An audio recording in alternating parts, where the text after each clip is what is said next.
Et donc, on a créé ce dispositif. On a été soutenu au début par l'Agence régionale de santé, aujourd'hui par le conseil départemental. Et ce dispositif en amènera d'autres, puisqu'on a des projets également de dispositifs sur un autre sur Tarbes et un autre sur Argelès-Gazost. Mais il nous booste bien, et ces 15 habitants du dispositif, ils ont connu une moyenne d'âge assez jeune.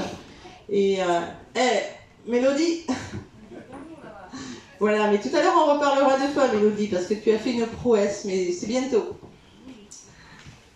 Voilà, l'emploi est aussi un axe fort dans notre département. Enfin, on essaye de toucher à tous les domaines. Il y a un dispositif emploi accompagné, porté par la plateforme. Philippe, tu veux en dire deux mots? Oui, rapidement. L'emploi accompagné, c'est un thème qu'on entend parler de plus en plus souvent. Et c'est vrai que l'État investit dans cette action-là pour favoriser l'inclusion professionnelle.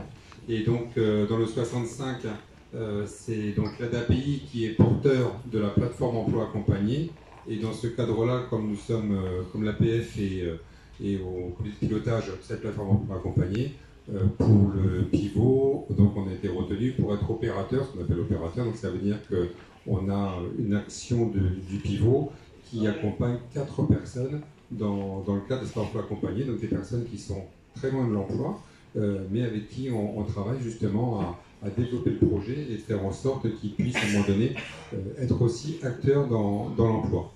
Voilà, donc il y a aussi le réseau emploi handicap. Alors si je continue, je ne suis pas le meilleur pour en parler, mais en tous les cas, c'est une action donc, qui est développée depuis 2 ans grâce à Christine Cazen, donc à l'initiative aussi de cette action-là, qui se veut être un réseau. Donc ce n'est pas un dispositif officiel comme on peut connaître Cap Emploi Cap Emploi, pardon, ou Pôle Emploi ou d'autres. Là, c'est vraiment du réseau, c'est permettre à des personnes, notamment des petites entreprises, de se réunir tous les mois et de faire en sorte de venir parler de ce que peut être l'emploi des personnes handicapées, en témoignage aussi des personnes handicapées qui viennent, qui exposent leurs difficultés ou qui exposent aussi leur réussite.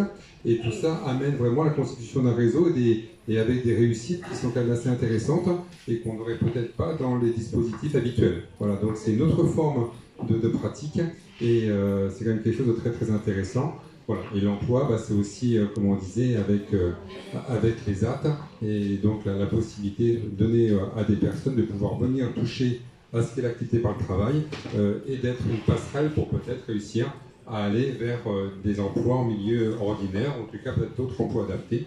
Le tout est de pouvoir faire en sorte que les personnes puissent, en fonction de leurs capacités, en fonction de leurs compétences et de leurs souhaits, de pouvoir faire en sorte d'être des vrais acteurs dans l'emploi et d'essayer de dynamiser tout le réseau des entreprises pour faire en sorte qu'on puisse en trouver et qu'elles puissent être aussi inclusives, les entreprises. Merci Philippe. Vous avez là sur les photos la signature d'une convention parce que Christine est arrivée en tant que mécénat de compétences pendant 2 ans, 4 jours par semaine, mise à disposition par son employeur Safran, et on a signé la convention en 2021 et une autre convention sur l'emploi avec la mairie de Tarbes en 2022. Là, c'est l'occasion, on parlait des entreprises, puisque c'est un axe fort, ce réseau emploi handicap, de rencontres, de faire se rencontrer des entreprises, de leur donner aussi beaucoup la parole. Et là, c'est une rencontre dans les locaux de l'entreprise Héros à Vendère-sur-Échez en 2022.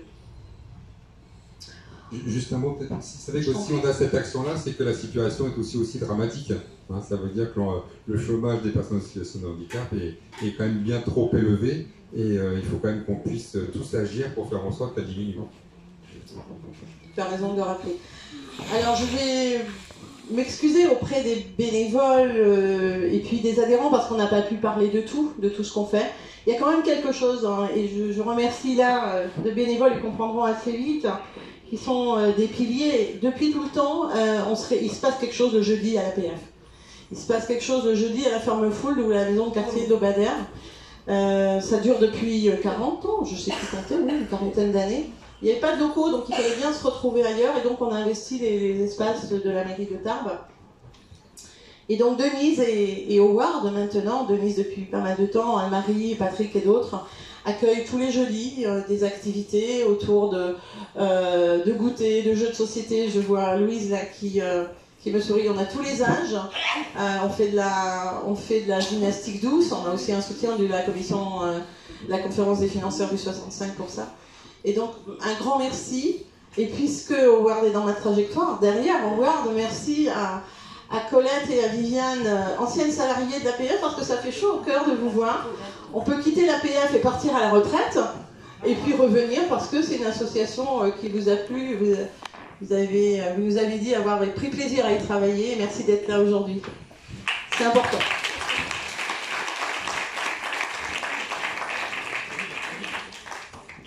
Marie-Christine. Oui, bon, moi je voulais vous dire le petit mot de la fin. Puisque, quand même, pour un mot de la fin. Donc je pense que vous avez vu quand même par rapport à toute cette rétrospective que nous sommes assez dynamiques à l'Association européenne France Handicap des Hautes-Pyrénées. Maintenant avec le geste, puisqu'on est en travail en territoire et que j'y tiens. Et vous avez vu que les bénévoles prennent une grande place, même s'ils sont aidés par les salariés et par nous.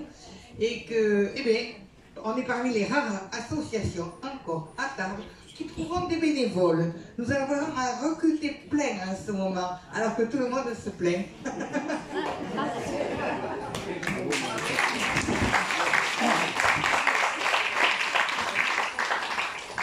Eh bien, justement, je voulais le dire à la fin, mais puisque tu as lancé la chose, regarde, écoute bien ce que je vais dire.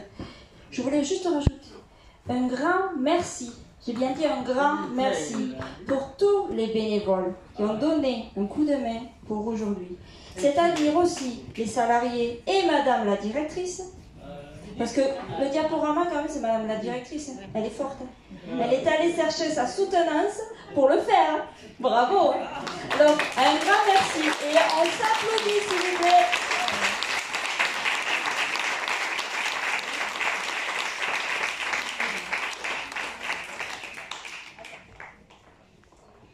Est-ce que vous avez fini? Ah oui. C'est bon? Alors maintenant, on ne peut plus vous entendre alors. Eh bien, ça tombe bien. Parce que maintenant, je vais mettre la radio. Eh oui. Alors justement, je vais vous faire écouter un extrait de Radioscopie avec l'interview d'André Tranois, en plus si je déforme les prénoms et les noms, par Jacques Janssen. Alors, écoutez bien.